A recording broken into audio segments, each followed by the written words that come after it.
السلام علیکم ورحمۃ اللہ وبرکاتہ۔ رب اشرح لی صدری ویسر لی امری واحلل عقدۃ من لسانی یفقہوا قولی۔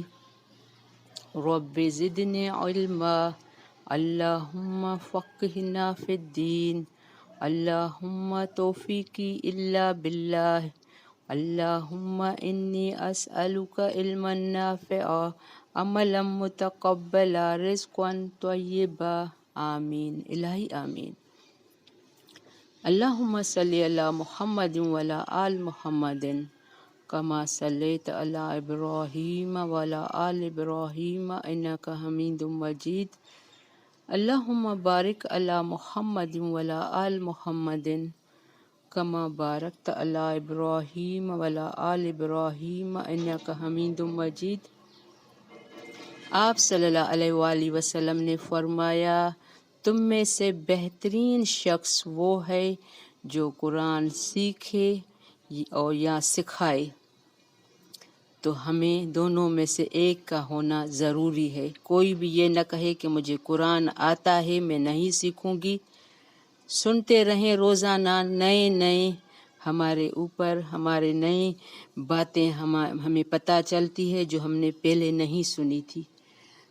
اس بقرہ سورت کی اسٹارٹنگ میں جب شروع کرنے سے پہلے میں نے آپ کو بتایا تھا کہ بقرہ سورت میں 1000 احکام ہیں، 1000 خبر ہیں اور 1000 منہیات ہیں، یعنی نافرمانیاں۔ تو آپ بقرہ سورت کو طریقے سے سمجھ کے سیکھیں، پڑھیں۔ اور اس میں آج جو بقرہ سورت کا اصل موضوع ہے وہ بھی آئے گا، اس کی آیت آئے گی۔ بقرہ کی معنی ہے گائے۔ پہلے تجوید اسٹارٹ کر رہے ہیں۔ ہماری آیت نمبر ہے آیت نمبر 63 سورت البقرہ۔ اعوذ باللہ من الشیطان الرجیم، بسم اللہ الرحمن الرحیم۔ لب کو گول کریں گے۔ وَإِذْ أَخَذْنَا مِيثَاقَكُمْ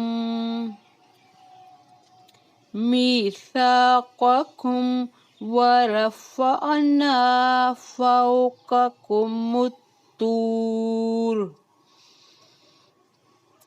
خُذُوا مَا آتَيْنَاكُمْ بِقُوَّةٍ وَاذْكُرُوا مَا فِيهِ لَعَلَّكُمْ تَتَّقُونَ۔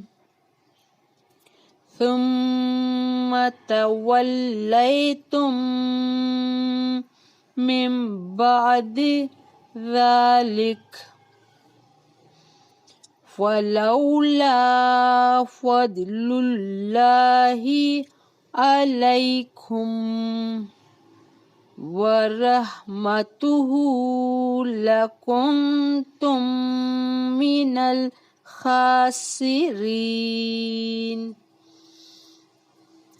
وَلَقَدْ عَلِمْتُمُ الَّذِينَ اعْتَدَوْا مِنْكُمْ فِي السَّبْتِ فَقُلْنَا لَهُمْ كُونُوا قِرَدَةً خَاسِئِينَ فَجَعَلْنَاهَا نَكَالًا لِمَا بَيْنَ يَدَيْهَا وَمَا خَلْفَهَا وَمَوْعِظَةً لِلْمُتَّقِينَ۔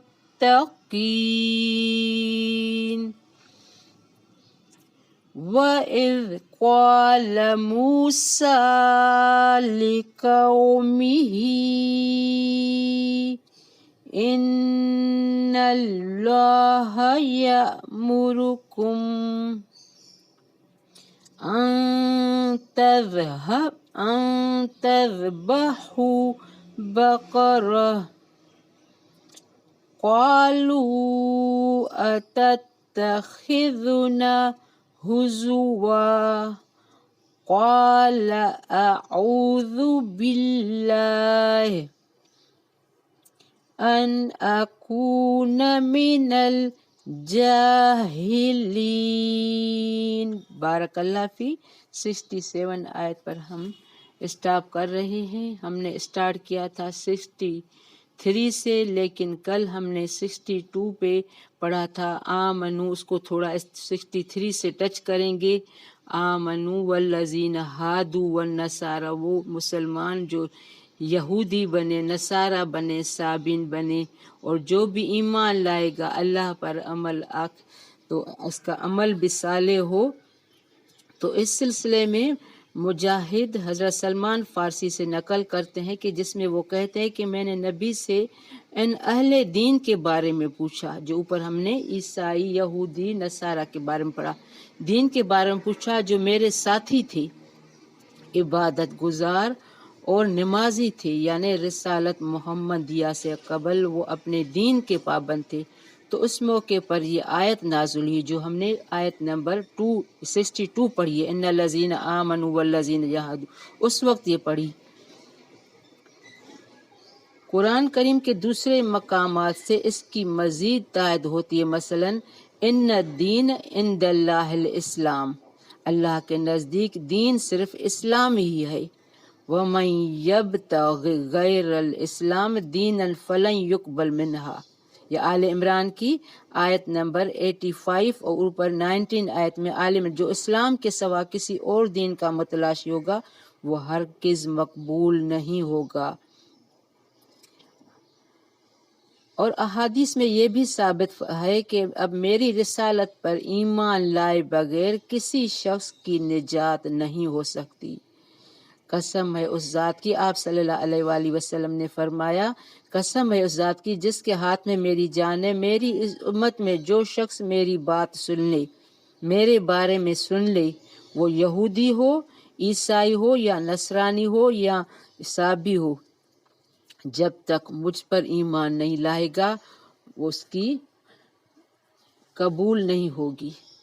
اب وَإِذْ أَخَذْنَا، یہ ہم بنی اسرائیل کے بارے میں پڑھ رہے ہیں جو اس کی نافرمانیاں بڑھتی جا رہی ہیں، تو اس کے بارے میں پڑھیں گے آیت نمبر 63 میں، وَإِذْ أَخَذْنَا مِيثَاقَكُمْ، جب ہم نے تم سے وعدہ لیا، میثاق، وَرَفَعْنَا فَوْقَكُمُ الطُّورَ، تم پر طور پہاڑ لا کھڑا کر دیا، طور پہاڑ، خُذُوا مَا آتَيْنَاكُمْ بِقُوَّةٍ، اور کہا جو ہم نے تمہیں دیا ہے اسے مضبوطی سے تھام لو، قوت، وَاذْكُرُوا مَا فِيهِ لَعَلَّكُمْ تَتَّقُونَ، اور جو کچھ اس میں ہے اسے یاد کرو تاکہ تم بچ سکو۔ جب تورات کے احکام سے متعلق یہود نے شرارتاً کہا کہ ہم سے تو ان احکام پر عمل نہیں ہو سکے گا، تو اللہ تعالیٰ نے طور پہاڑ کو سائبان کی طرح ان کے اوپر کر دیا، جس سے وہ ڈر گئے، انہوں نے عمل کرنے کا وعدہ کیا۔ اب یہاں وَإِذْ أَخَذْنَا مِيثَاقَ، وعدہ کیا ہے کہ ہم اس تورات پر عمل کریں گے، جو ان کے احکامات ہیں ان کو عمل میں لائیں گے۔ ثُمَّ تَوَلَّيْتُم مِّن بَعْدِ ذَلِكَ، لیکن تم اس کے بعد پھر گئے۔ فَلَوْلَا فَضْلُ اللَّهِ عَلَيْكُمْ، اگر اللہ تعالیٰ کا فضل و رحمت نہ ہوتی، لَكُنْتُم مِّنَ الْخَاسِرِينَ، اللہ تعالیٰ کا فضل اور رحمت نہ ہوتی تم پر تو تم نقصان والے ہو جاتے۔ اوپر وعدہ سے پھر گئے، پھر اللہ نے فضل کیا۔ وَلَقَدْ عَلِمْتُمُ الَّذِينَ اعْتَدَوْا، اور یقیناً تمہیں ان لوگوں کا علم ہے جو تم سے ہفتہ کے بارے میں حد سے بڑھ گئے تھے۔ یہ آپ صلی اللہ علیہ وآلہ وسلم کو بتایا جا رہا ہے، مِنْكُمْ فِي السَّبْتِ ہفتہ، فَقُلْنَا لَهُمْ كُونُوا قِرَدَةً خَاسِئِينَ، ہفتہ کے بارے میں حد سے بڑھ گئے تو ہم نے بھی کہہ دیا کہ تم ذلیل بندر بن جاؤ۔ ہم نے اکثر سنا ہے کہ انسان یہ پہلے بندر تھے اس میں سے یہ انسان بنے ہیں، لیکن یہ ضروری نہیں ہے کہ سب کچھ جنہوں نے نافرمانی کی تھی تو بطور سزا اللہ نے ان کو بندر بنا دیا تھا، یہ صحیح ہے۔ سبت ہفتہ کے دن یہودیوں کو مچھلی کا شکار بلکہ کوئی بھی دنیاوی کام کرنے سے منع کیا گیا تھا۔ جیسے ہمارا دن جمعہ ہے تو یہودیوں کا دن ہفتہ تھا، ان کو کہا گیا تھا کہ یہ صرف تمہاری عبادت کا دن ہے، اس میں کوئی ایکٹیویٹیز نہیں کرنی، اور خاص طور پر ان کو مچھلیاں ان کی کام تھا جو پکڑتے تھے ان سے لیکن انہوں نے ایک ہیلا اختیار کر کے حکم الہی سے تجاوز کیا۔ ہفتے والے دن بطور امتحان مچھلیاں زیادہ آتی، انہوں نے گڑھے کھود لیے تاکہ مچھلیاں ان میں پھنستی رہیں، پھر اتوار والے دن ان کو پکڑتے، یعنی انہوں نے نافرمانی کی۔ یہ اللہ تعالیٰ آزمائش دیتا ہے، دیکھو میرا بندہ کہ کتنی میری اطاعت کرتا ہے۔ فَجَعَلْنَا نَكَالًا لِمَا بَيْنَ يَدَيْهَا، اسے ہم نے اگلوں پچھلوں کے لیے عبرت کا سبب بنایا، بین یدیہا وما خلفہا، عبرت کے لیے، وَمَوْعِظَةً لِلْمُتَّقِينَ، اور پرہیزگاروں کے لیے واعظ و نصیحت کا۔ یہ جو اس کو ذلیل اور خوار بندر بنا دیا نا، یہ اگلوں پچھلوں کے لیے اللہ نے اس کو عبرت بنا دیا کہ اگر تم بھی میری عبادت نہیں کرو گے، میری اطاعت نہیں کرو گے، نافرمانی کرو گے تو یہ حشر تمہارا بھی ہو سکتا ہے۔ وَإِذْ قَالَ مُوسَىٰ لِقَوْمِهِ، اور حضرت موسیٰ علیہ السلام نے جب اپنی قوم سے کہا، لِقَوْمِهِ إِنَّ اللَّهَ يَأْمُرُكُمْ أَن تَذْبَحُوا بَقَرَةً، کہ اللہ تعالیٰ تمہیں ایک گائے ذبح کرنے کا حکم دیتا ہے، بقرہ تذبحوا، ذبح کرو۔ قَالُوا أَتَتَّخِذُنَا هُزُوًا، تو انہوں نے کہا کیا ہم سے مذاق کیوں کرتے ہو؟ یعنی وہ گائے کی پوجا کرتے تھے، اب ان کو حکم ملا ہے کہ گائے کو ذبح کرو تو ظاہر ہے ان کو مذاق لگے گا، ان کی وہ پوجا والی چیز تھی۔ قَالَ أَعُوذُ بِاللَّهِ أَنْ أَكُونَ مِنَ الْجَاهِلِينَ، تو آپ نے جواب دیا کہ میں ایسا جاہل ہونے سے اللہ تعالیٰ کی پناہ پکڑتا ہوں۔ اب یہ ان کو ذبح کرنے کا حکم کیوں ملا تھا؟ بنی اسرائیل میں ایک مالدار آدمی تھا جس کا وارث صرف ایک بھتیجا تھا۔ ایک رات اس بھتیجے نے اپنے چچا کو قتل کر کے لاش کسی آدمی کے دروازے پر ڈال دی۔ صبح قاتل کی تلاش میں ایک دوسرے کو ذمہ دار ٹھہرانے لگے، بالآخر بات حضرت موسیٰ علیہ السلام تک پہنچی تو انہیں ایک گائے ذبح کرنے کا حکم ہوا۔ گائے کا ایک ٹکڑا مقتول کو مارا گیا جس سے وہ زندہ ہو گیا اور قاتل کی نشاندہی کر کے مر گیا۔